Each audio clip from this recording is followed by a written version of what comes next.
अस्सलाम वालेकुम दोस्तों, मैं हूं मोहम्मद शाहिद और आप देख रहे हैं वी ऑफिशियल यूट्यूब चैनल। दोस्तों, जनूबी अफ्रीकी क्रिकेट टीम पर पाबंदी आयद कर दिए जाने का इम्कान है।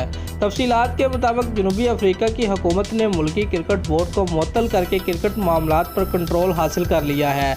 बताया गया है कि जनूबी अफ्रीका की हुकूमत के इस इक़दाम की वजह से इंटरनेशनल क्रिकेट कौंसिल ICC के कवानीन की खिलाफ वर्जी हुई है, जिसकी वजह से ICC जनूबी अफ्रीका क्रिकेट टीम पर बैनुल अक़वामी सतह पर पाबंदी भी आयद कर सकता है। दोस्तों, जनूबी अफ्रीका के स्पोर्ट्स ओलंपिक कमेटी SACO की जानब से क्रिकेट साउथ अफ्रीका CSA को ख़त लिखा गया है।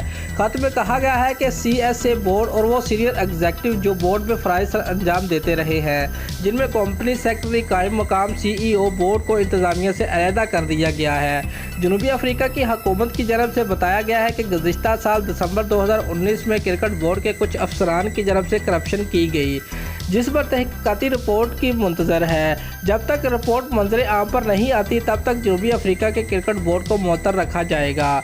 क्रिकेट माहिरीन की जानब से जनूबी अफ्रीका की हुकूमत के इस इक़दाम को गैर कानूनी कहा जा रहा है और ख़दशा ज़ाहिर किया जा रहा है कि हुकूमत के इस इक़दाम के बाद जनूबी अफ्रीका की क्रिकेट टीम पर ICC की जानब से पाबंदी भी लगाई जा सकती है। ताहम अब तक ICC और जनूबी अफ्रीका क्रिकेट बोर्ड की जानब से कोई रद्द अमल नहीं दिया गया। दोस्तों, अगर आपको हमारी ये वीडियो अच्छी लगी है तो लाइक और कमेंट ज़रूर करें। शुक्रिया।